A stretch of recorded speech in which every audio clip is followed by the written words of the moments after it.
আসসালামু আলাইকুম রহমতুল্লাহ। তো আমাদের গিরিবাজ কবুতরটাও কিন্তু দেখেন একদম মুড়িয়া হয়ে উঠেছে, দেখেন খড়কুটো নিয়ে যাচ্ছে বাসা বানানোর জন্য, এই যে মুখে করে। তো যখন আর কি হচ্ছে মরিয়া হয়ে মানে খুবই আর কি খড়কুটা নিয়ে যাবে, প্রথমে দেখবেন যে দুই একটা করে নিয়ে যাচ্ছে 2 দিন। তো 2 দিন পরে আর কি হচ্ছে 1 থেকে 2 দিন পরে আর কি হচ্ছে আপনারা দেখবেন যে মরিয়া হয়ে কিন্তু হচ্ছে এরা খড়কুটো নিয়ে যাওয়া শুরু করবে বাসায়।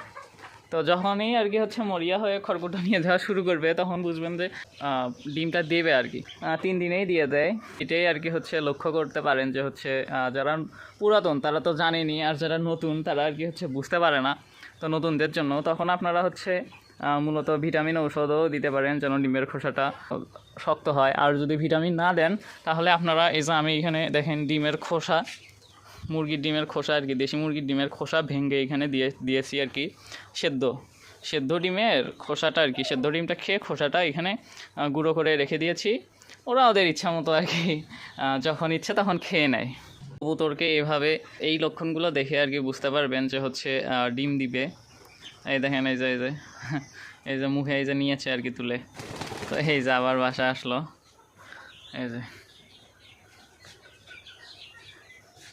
মাদিটা কিন্তু হচ্ছে খড়কুটা নিয়ে যায় না, মূলত নটায় নিয়ে নিয়ে গিয়ে আর কি হচ্ছে বাসা বানায়, আর মাদিটা আর কি হচ্ছে ভিতরেই বসে থাকে।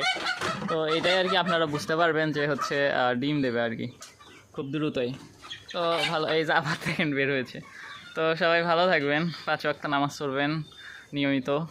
আসসালামু আলাইকুম রহমতুল্লাহ।